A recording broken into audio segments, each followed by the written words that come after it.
大家好，我是赞阳。好，今天我就来说明一下新天地这个邪教。至于为什么我断定说这是邪教，大家看完这个影片之后呢，大概就会知道了。在网络上有很多这方面的中文讯息，可是都有点分散。当然也是因为很多人都得去翻译这些文章，所以可能比较不齐全。那这个部分也是，我也尽量把我们韩国人知道的所有的消息都整理到这个影片里面，希望对你们有帮助哦。那么开始咯。新天地是什么？新天地是1984年3月14号由教主李万熙创立的新兴宗教。新天地的全名为新天地耶稣教见证帐幕圣殿，他们的所有的系统以及教理都是从基督教拿过来的，所以他们也说他们相信耶稣，他们相信圣经，可是他们有很大的问题。那至于这个部分呢，我等一下再跟大家好好的慢慢说。他们的理念取自圣经约翰启示录第21章中的句子，见证耶稣之人将会带来新天地，在新天地里面呢，努力过信仰的生活，并且被盖上印，进到被选择的144000人里面走向天堂。前面讲的这个印指的是被教主得到认可说他是真正的信徒的意思。那么144000人，这也是从圣经里面取出来的数字。12指派，每个指派各有12000人，这样一共是144000人。所以他们在整个韩国里面也有12指派。他们说只要新天地的信徒们有达到144000人之后会怎么样？耶稣就会降临，并且他们会上天国。可是啊，他们现在的信徒已经超过20万人了，这不是很矛盾吗？所以他们说，在这20几万人里面，真正的信徒还没有到144000个，他们就这样拖延时间。为什么这里是邪教？好，那么这个地方为什么是邪教呢？一个一个告诉你们。第一，信徒们相信教主是救世主。第二，信徒们相信教主是不死之身。这是韩国电视台为了揭发新天地拍摄的纪录片，里面的男生是劝导的人，以及女生是被新天地洗脑的信徒。他们之间的对话，李万熙死了的话，不，这是男生哈。李万熙死了的话，你要怎么办？不死的话，你要怎么样？李万熙是会死的，他会不会死？你怎么知道呀？第三，信徒们相信，只要信了教主，也会成为不死之身。第四，不会韩文的话无法永生。第五，新天地会透过洗脑破坏家庭。这是韩国的一位母亲，她的女儿被新天地洗脑之后，已经有2年没有回家，只待在新天地里面。这位妈妈也亲自去新天地打听她女儿的消息，新天地却回答说，这不干他们的事情，我也不知道你的女儿在哪里。而且尽管是会回家的人，新天地都会洗脑他们说，只要反对你们来我们教会的人，哪怕是家人，他们也全部都是撒旦魔鬼，所以一定要远离他们。这就是他们对信徒们对待家庭的洗脑方式。我在那里生活的6个月，远比跟爸妈一起生活的25年快乐多了。现在起管你是妈妈还是什么，你们都已经带我来这里咨询了，你们是我爸妈又有什么屁用？他们为什么我的声音变不回来。他们为什么这样说呢？因为在新天地里面会教导他们，洗脑他们说，只要去了心理辅导这种反新天地的地方，只要踏进了这里，你就是有罪的人。所以在这照片里面，信徒呢，他觉得已经我的人生毁了。第六，教导诈骗，大家都会学习怎么样去隐瞒自己的身份，为的是什么？为的是去骗他人来到他们的教会里面。所以他们进去新天地之后，他们就会很彻底的学习怎么样去骗人。第七，跟社会断绝。在新天地里面，信仰有分等级，只要每上升一个阶段就要考试，考不好的话就等于是无法得到永生。所以很多人都纷纷放弃自己的工作或者是学业，把自己的人生全部压在这个新天地考试当中。而且呢，他们也会教导说，不能使用网络，只要有看到批评新天地的内容就是有罪了。还很正式的教导说，在网络上的这些批评新天地的那些文章啊，或者是像我这样的影片啊，这些比辐射能还要毒100倍1000倍，所以一定要远离这些网络，一定要远离赞扬的这个影片，谢谢。第八，钱。新天地是以韩文叫多阶段这样的构造赚钱的。大家看一下这个图哦，最上层的人就是李万熙，他拿最多钱，那越在上面他们拿的越多，越是下层的人，他们就要不断的投资，并且传教好让自己也慢慢的升级，有点像是那种直销系统了，只是他们的商品是宗教拿宗教要这样子哦，骗人心哦，你们全部都去。还有他们每一个月都有一堆钱要缴，例如体育会费，这个是年轻人每个月1万韩币，大人3万韩币，还有健康保险、手机保险哦，汽车保险、韩服、运动服，除了这些以外还有很多，所以他们也是保险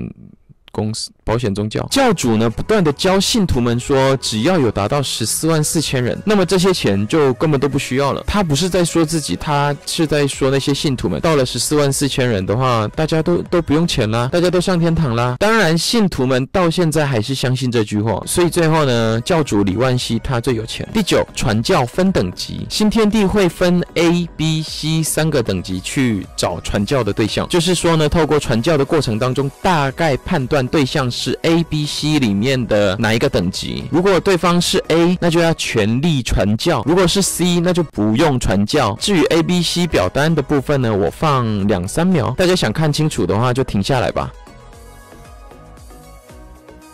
第10，尿布。我一开始说了，教主是在1984年3月14号创了这个宗教的，所以每年的3月14号3月24号是我生日。3月14号的时候呢，他们会有最大的活动，这时候至少会有10万多人参加。而他们为了准备这个活动，向全部的信徒们公告的内容是什么？你们知道吗？就是当他们要参加这个活动的时候，要包尿布，不是包小孩哦，是包给自己，因为他们人太多了，厕所不够用，而且在一整天的活动当中呢，只有2次的休息时间，整个活动他们都管得非常非常严格，可能是怕有其他的什么媒体或别人来当狗仔吧，这样，所以教主直接叫全部的人员都包尿布。哇，尿布呢，很方便吗？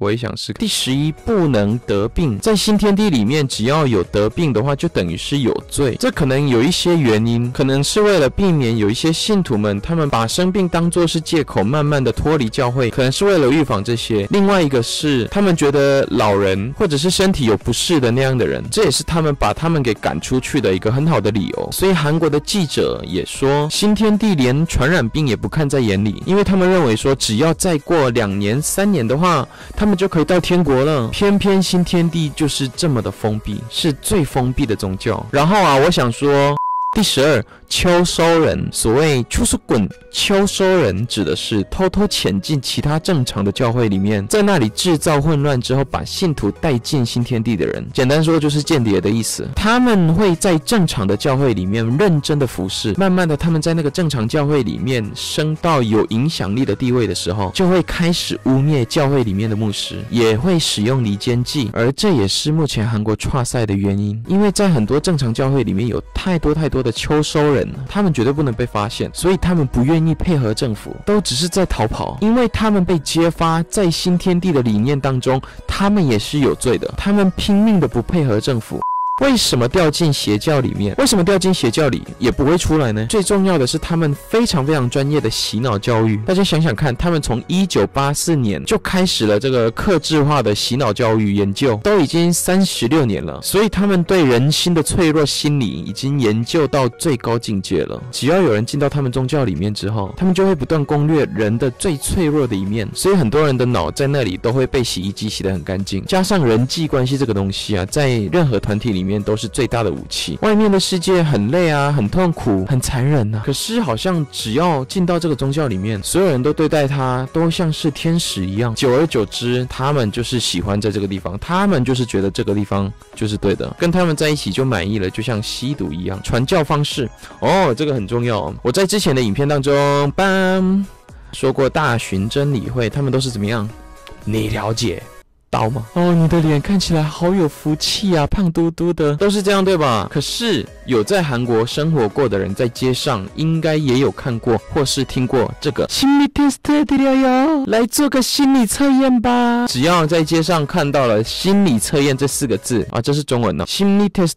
韩文是5个字。只要这个东西出现在繁华街或者是在大学里面，他们100%就是新天地。还有另外一个，他们说，请问你可以花一点时间帮我做问卷调查吗？这个1半以上也都是新天地。那么我先跟大家说，这个心理测验是什么？他们会给你一张纸，叫你画一棵树，之后呢，叫你画出山、人、树、家、景、蛇、江、海这方面的东西，然后叫你画什么三角、四角形，最后让你画新天地的那个 S， 最后还会给你看一些韩国艺人出现的影片，说明 SQ 这是什么呢？所谓的灵性智能。反正心理测验大家就是都不要做就对了。那么假如你们不小心掉进这个问卷调查的陷阱里面，那么这个时候你们有一些方法可以去分辨他们是不是新天地。假如要问卷调查的话，问的那方必须要跟你说明他们是谁，哪一个单位，负责人的名字跟他的联系方式。而且天下没有正常的问卷调查是会问你的名字或是电话或者是地址这方面的资讯的，大不了就是问你的性别、年龄这种东西而已。假如有任何的问卷调查要你填写这方面的资讯的话，就赶快闪人就对了。另外他们只要盯上了一个人的话，又非常恐怖。例如我想要对我的朋友传教，那么一整个新天地的团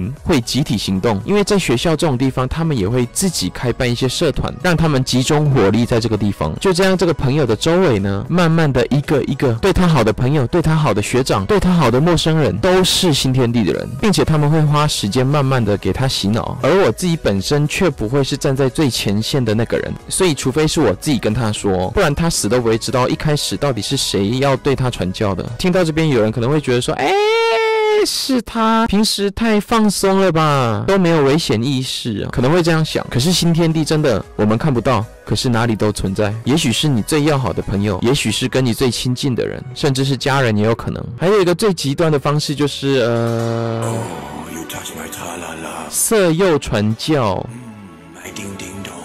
他们为了传教不择手段，可能是透过性交易，甚至也有可能会故意成为他人的男女朋友去接近他，然后给他传教。所以网络上很多的男生们说，既然这么好的话，对策在街上遇到的话，当然最简单又是最直接的方法就是不要去理他们，就跟我之前的影片里面说的内容一样，你就继续走你的路。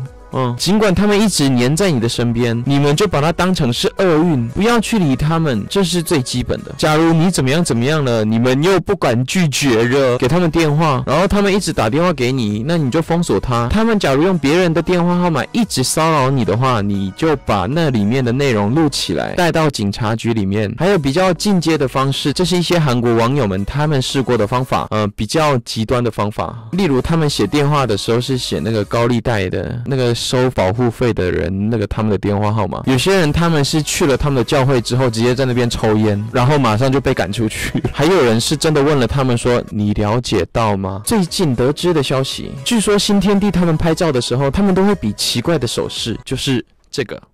不是这样哦，这样只要看到有韩国人这样拍照，很有可能他就是新天地的人。还有一个最近的一些爆料消息说呢，新天地拼命的传教的原因是什么？他们是说新天地的教主每一年都会让那些没有传教的人或者是很少传教的人，让他们付罚金，一个人韩币110万元，一个人都没有传教或者是没有付罚金的话，他就要被赶出去了。当然已经被洗脑的很多人，他们都很害怕被这些人讨厌。而且他们在那里被教导的内容是什么？他们被赶出去了，就不会得到永生，永远得不到这个机会。他们的人生都已经全压在这个地方了，回头看自己做了那么多，然后现在这个机会都快没了，他们当然会拼了命的去传教。他们为了传教不择手段。可是这个故事里面很好玩的事情是什么？你知道吗？那些罚金都募集起来，教主说会把这些钱分给第3名、第2名、第1名。那么想想看嘛，光是一个人就收了110万，可是第3名他拿的奖金是多少钱？你知道吗？几十万。第2名拿多少钱？也是几十万，也没有到100万哦。最后公布了第1名，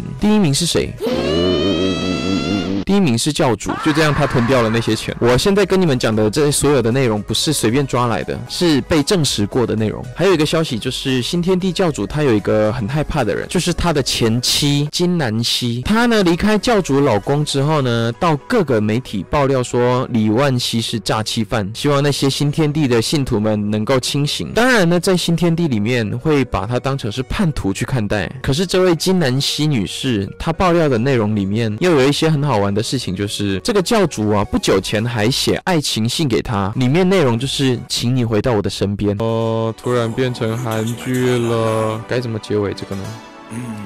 叮叮咚。为什么韩国无法消灭邪教？最重要的就是因为我们韩国民主主义里面国家之宗教多样性这个法条，而这个也是新天地一天到晚都在主张的内容。其实坦白说，新天地也不是用暴力或者是用什么强制的武力去弄了他人，而是对他人用洗脑的方式。这种洗脑这种东西啊，很难用法律强制的对他们怎么样。况且呢，假如新天地被消灭了，那么这也代表说对其他的很多新兴宗教都要去动刀的意思。那么这样的话，最后就只剩下的是对政府有影响力的大宗教而已，这会违反大韩民国民主主义的主干。简单的例子嘛，在台湾有海鲜教啊，美国是有那个意大利面教，那台湾也不能因为他们被洗脑或怎么样就对他们怎么样，对吧？反正国民自主性的去相信什么宗教是他们的自由，而我们韩国必须要透过这个宪法来保障他们。当然很多人会觉得说，这个不一样啊，他们让整个社会都变得这么混乱。可是真的客观的跟大家说的话，在我们眼里，尽管他们有多么坏，多么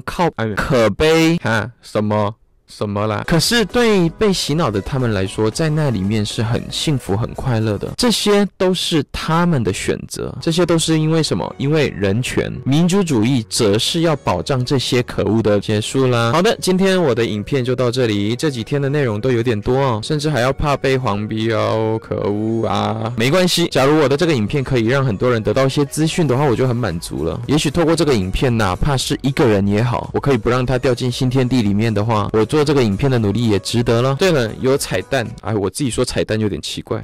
很多住在乡下的韩国人到了首尔之后呢，觉得我们首尔人呢都很无情，都很没有人情味。我也住过高雄，高雄人常常都骂说台北人都没有人情味。反正在韩国也有这样的状况了。可是他们是这样子，因为当他们想要问路的时候啊，他们怎么问？